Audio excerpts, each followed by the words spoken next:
7 years after I disappeared, my sister found my name on the organ donor registry. She stood in the transplant center, staring at the paperwork in the nurse's hands. Her brows knit as she looked at the photo attached to the file, along with the name I used to go by. "Where is he?" she asked. "He's in hospice on the 12th floor," the nurse answered quietly. "Today is the last day he'll still be conscious. The surgery is scheduled for tomorrow morning." Her expression turned cold as she headed upstairs. The moment she pushed open the door, she saw me sitting on the bed, writing my final letter. Landon. I looked up at her and smiled faintly. "You must have the wrong person, Ms. Bennett. My name is Jay Mercer, not Landon Bennett." She stepped toward the bed, her tone rigid. "Come home. Apologize to Mason, and I'll hire the best specialist in the country for you. That won't be necessary." I didn't even look up again as I signed the last line of the organ donation papers. I didn't do anything wrong. I'm not apologizing to anyone. After a long silence, Sherry Bennett let out a cold laugh. "You really haven't changed. 7 years later, and you're still pretending to be innocent." Her eyes narrowed, scanning me. "You're sick? What kind of illness needs surgery?" I smiled faintly. "Stage 4, glioblastoma, brain cancer." I glanced at the donation papers beside me. I figured my organs would do more good saving people than rotting underground. Something flickered across Sherry's face, but it vanished instantly, replaced by that same icy look. "Cut the act. Do you think playing pathetic is going to make me feel sorry for you?" Her gaze swept over the small hospice room, taking in the peeling walls, the worn folding chair, and the dying flowers by the window. "So life didn't work out after you left home? If you hadn't done those disgusting things back then, maybe you wouldn't have ended up like this." I lowered my eyes to my hands, now so thin, every bone showed clearly beneath the skin. I said nothing. "Landon." She said my old name softer this time, her voice cracking. "Are you really that sick?" I looked at her without blinking. "Why do you care, Ms. Bennett?" "Because I'm your sister." "No." My voice stayed calm. "Your brother died 7 years ago." Her face went pale with anger. "You really hate me that much? After everything that happened?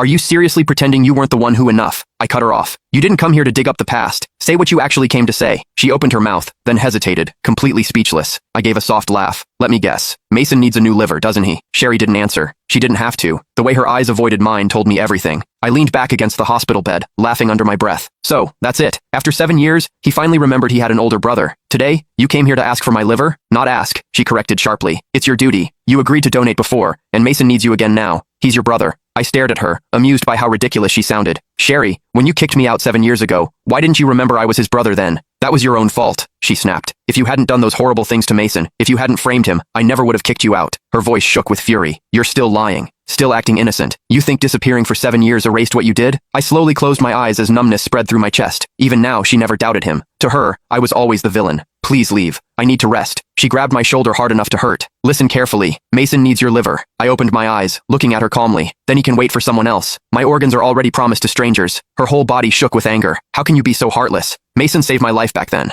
Without him, the Bennett family wouldn't even exist today, and you're nothing but an ungrateful parasite."